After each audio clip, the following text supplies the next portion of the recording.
వాహనాలు నడిపే ప్రతి ఒక్కరూ ట్రాఫిక్ నియమ నిబంధనలు పాటించి సురక్షితంగా వాహనాలను నడపాలని హుస్నాబాద్ ఏసీపీ సతీష్ సూచించారు. సిద్దిపేట జిల్లా హుస్నాబాద్ పోలీస్ స్టేషన్ ఆవరణలో జాతీయ రోడ్డు భద్రత మాసం సందర్భంగా లోకల్ ఆటో డ్రైవర్లకు రోడ్డు భద్రతపై ఏసీపీ అవగాహన సమావేశం నిర్వహించారు.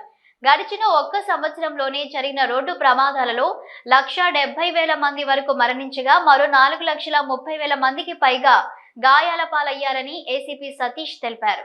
వాహనాలు నడిపేటప్పుడు జాగ్రత్తగా నడపాలని, రోడ్డు భద్రతా ప్రమాణాలు పాటించాలన్నారు. మద్యం సేవించి వాహనాలు నడపరాదని, అతి వేగంగా వాహనాలు నడిపి ప్రమాదాలకు కారణం కాకూడదన్నారు.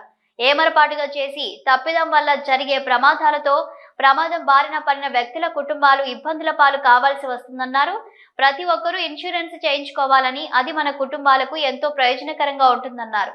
డ్రైవింగ్ లైసెన్సుల జారీ విషయంలో ఉన్న సమస్యను మోటార్ వెహికల్ ఇన్స్పెక్టర్ తో మాట్లాడి దానితో పాటు మిగతా సమస్యలను పరిష్కరించేలా కృషి చేస్తానన్నారు.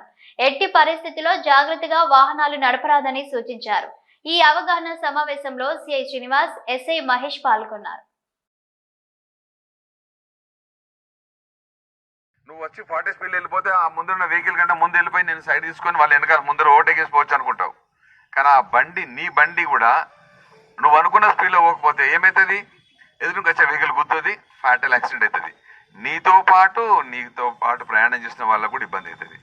దయచేసి ఎప్పుడు కూడా దుందుడుకుతనము, నిర్లక్ష్యము, ఏం కాదులేకపోతుంది అనేది పెట్టకండి.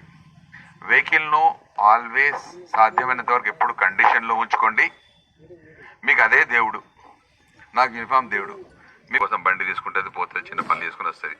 వాళ్ళ కొడుకు తీసుకొని పోయినాడు, యాక్సిడెంట్ చేసినాడు, వాడు చచ్చాడు.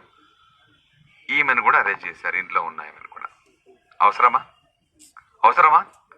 సో పిల్లలకు కూడా వెహికల్స్ జాగ్రత్తగా చూడండి, ఇవ్వద్దు.